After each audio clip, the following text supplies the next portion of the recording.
In today's video, I'm going to teach you how to delete a deposit in QuickBooks Online.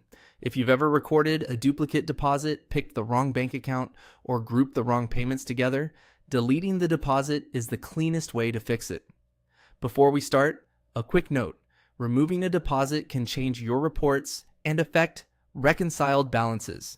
If you're unsure, check with your accounting lead first and consider saving a copy of your current reports so you have a reference point. Also, make sure your user role has permission to edit transactions. Begin by signing in to QuickBooks Online and opening the left-hand navigation. Select Accounting. This takes you to the area where you manage accounts and see what's flowing through your books. Now move into the Posted view. This view focuses on transactions that have already hit the register, which is where an incorrectly recorded deposit will typically appear.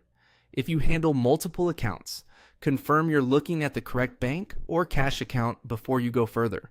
Use the search field to narrow things down. Type the word deposit to filter results quickly. If you remember specifics like the dollar amount, date, memo, or who sent the funds, you can add those details to pinpoint the exact entry. Start broad with deposit, then refine as needed. Find the transaction and pause to verify it's the one you intend to remove. Check the account, the date, the total amount, and any linked payments or payees. You should also see that its status shows as posted, which confirms it's already in the register. When you're certain, click the deposit to open its details.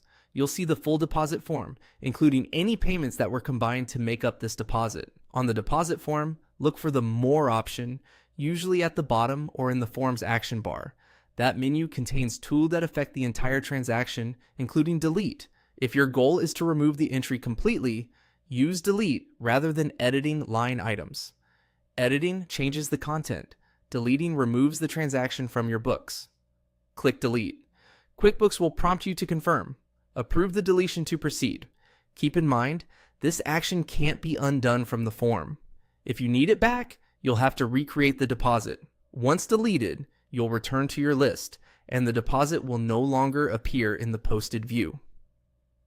Any customer payments that were inside it will return to undeposited funds, ready for you to group and deposit correctly.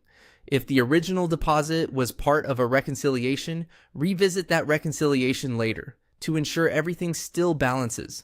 And that's how to delete a deposit in QuickBooks Online, keeping your records accurate and up to date.